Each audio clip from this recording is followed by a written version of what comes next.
Hello, I am the cartoonist M. Rashid. Uh, Yesterday I got really worked up and angry while recording that video about the European black immigrants coming over to take over. And what stood out was the part where I noticed that I get angry. I get angry talking about the white racist aristocracy too, but I get much more angry talking about the black immigrants and their treacheries and deceits and stuff like that. And I was thinking about it, like, how could it be when you know that that's not the root cause of the problem that I've been dealing with since the end of slavery? The root cause of the problem has been the machinations of the former slaveholder class and their lower ranked white support class. They're the ones who've been actively pushing me out and keeping me from being economically whole. So how is it that the black immigrants make me angrier? And I'll engage sometimes, but I hold back online watching them go back and forth with the activists. I know the ADOS activists have it. They don't need my help for that. But what makes me hold back is the feeling that I would be so angry and just say stuff and end up getting my accounts deleted or something. And I don't feel that when I'm arguing with the Veen. I'm like, I show up studying him and seeing his ways, and I get angry, but it's like getting angry reading scripture and you seeing them eat the apple and getting kicked out of paradise, and you're like, "Now I gotta live this." That kind of angry. It's more, this is how you are, you know. But that one, I was meditating over it all today, and I think the actual problem is why I feel that way is because I've been like, I grew up in Detroit, Michigan. It's where my parents migrated from the South. My mom, her family came by way of Texas and Georgia and converged on Illinois, where she was born. And my dad came up to Detroit from Mississippi. And both my mother's father and my father worked in the auto plants. And I grew up in Detroit and went to a private Muslim school founded by,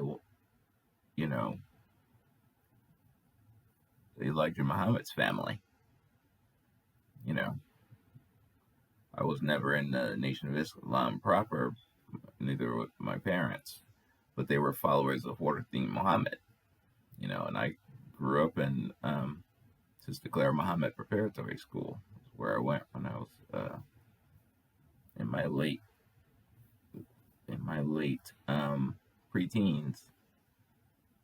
And in Detroit, in that environment, in that melting pot of different types of black liberation movement ideologies, from the Black American expression of Islam to the Nation of Islam version of it, to the different forms of Afrocentrism, and of course Pan-Africanism. I grew up on that.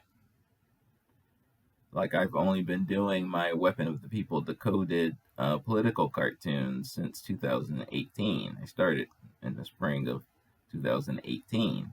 And if you notice, the early versions of my activist character, he's wearing the red, black, and green. Like, I took it for granted being groomed in that ideology. that what we needed to do, quote unquote, as a people, black people, all black people, was to come together for our own mutual benefit. It did not occur to me that that was a false ideology until when you notice that the diaspora are composed of strong, independent ethnic groups who work together in interconnected greater groups. The greater group of that immigrant class is composed of ethnic political identity groups who are strong in it. Like each one of them has their own formal United States immigrant group. The Association of Nigerians, the Association of Kenyans, like each one of them has that strong working for their own thing. And everybody does, not just the Africans. Everybody.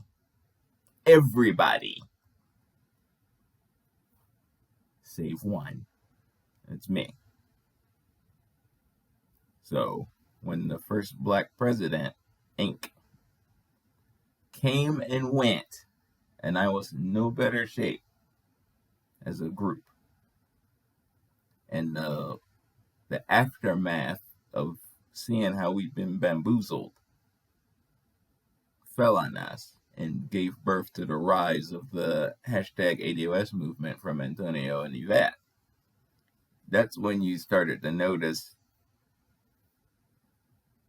we're not doing what we're supposed to be doing. Literally everybody else is working the system as political identity groups. That's how it's done. That's how we did it in the past successfully. And now suddenly, inside of this generation, we're not doing it anymore. So what we need to do is come together along our unique lineage and heritage, literally just like everybody else is doing. And that's how you work the system. We can't work the system disunified and just throwing our vote with zero direction. We can't do that. So the ADOS is the awakening of that to that fact. It's like, hey, we need to come together as an ethnic group with political focus for our own Black American former slave class political agenda, with the heart of it being the return of our stolen inheritance wealth in the form of reparatory justice, known as reparations. So we're like, of course, like, this is what we need to do. And then we started moving in that direction with Tony and Yvette at the helm, helping us see it with data-driven facts and scholarship and at a high level. And then the attacks came not from who you would expect it to be. I mean, he was, but he wasn't leading it.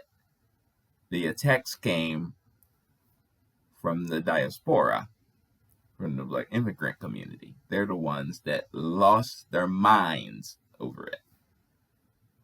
And in the beginning, started saying we were just Russian bots and saying, well, this is nonsense. We don't need reparation.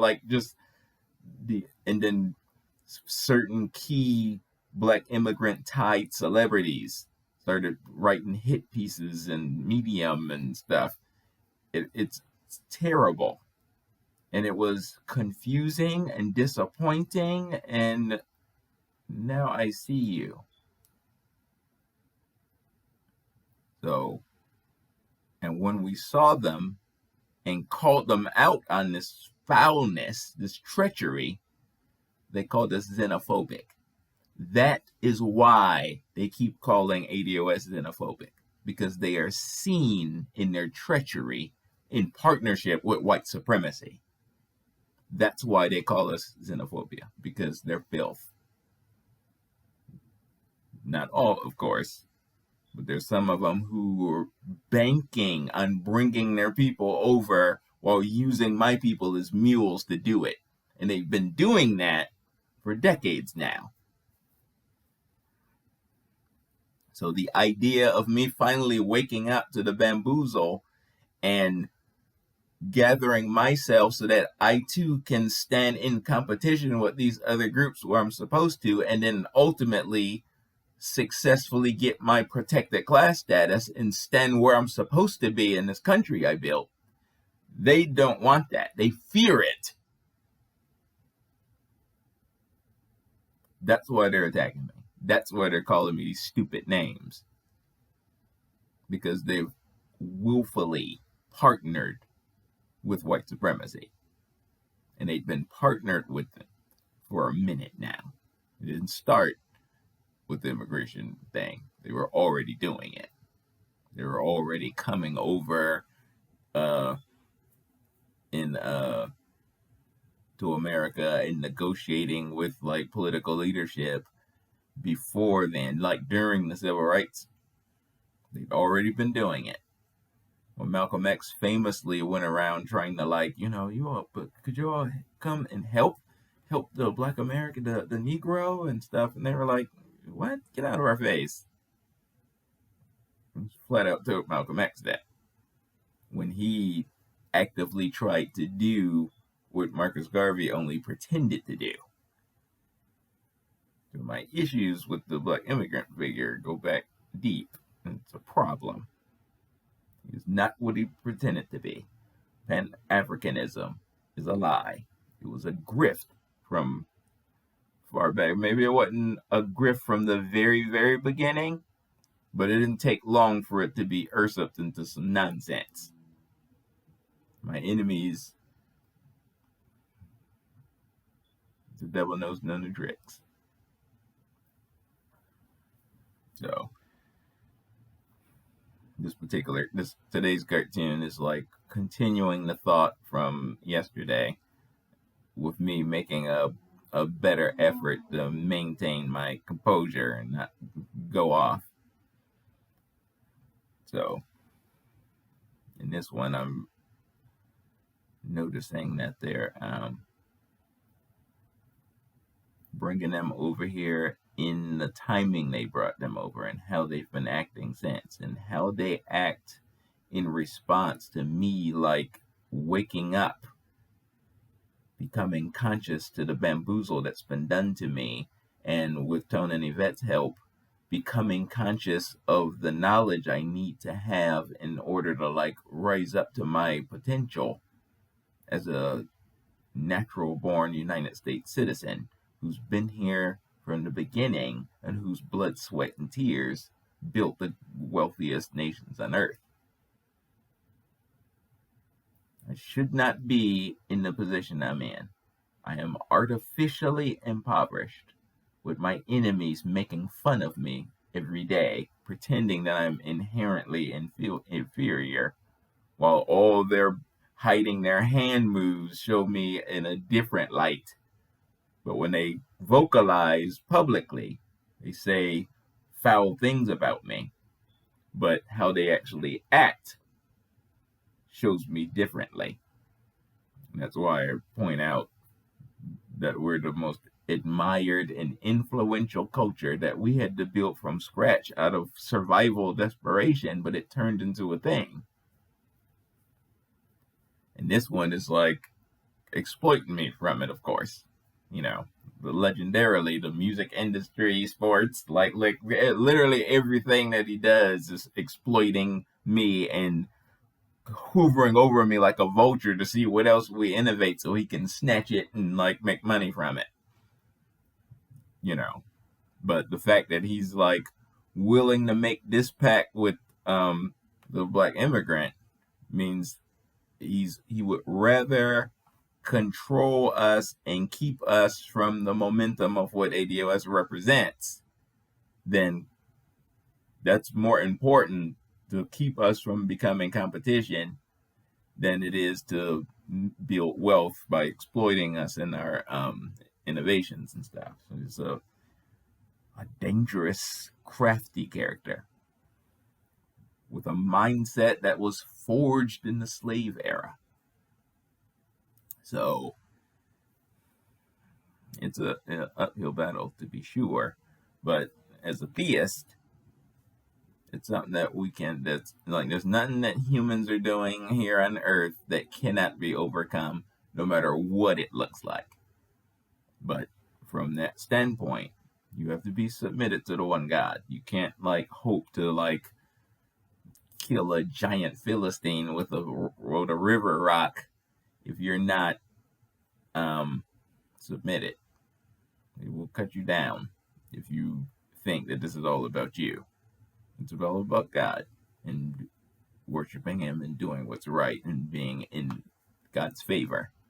And then as we move, God will be with us. This is very important. If you're going to fight the fiend, you need the one God and His majesty on your side. Please. Peace.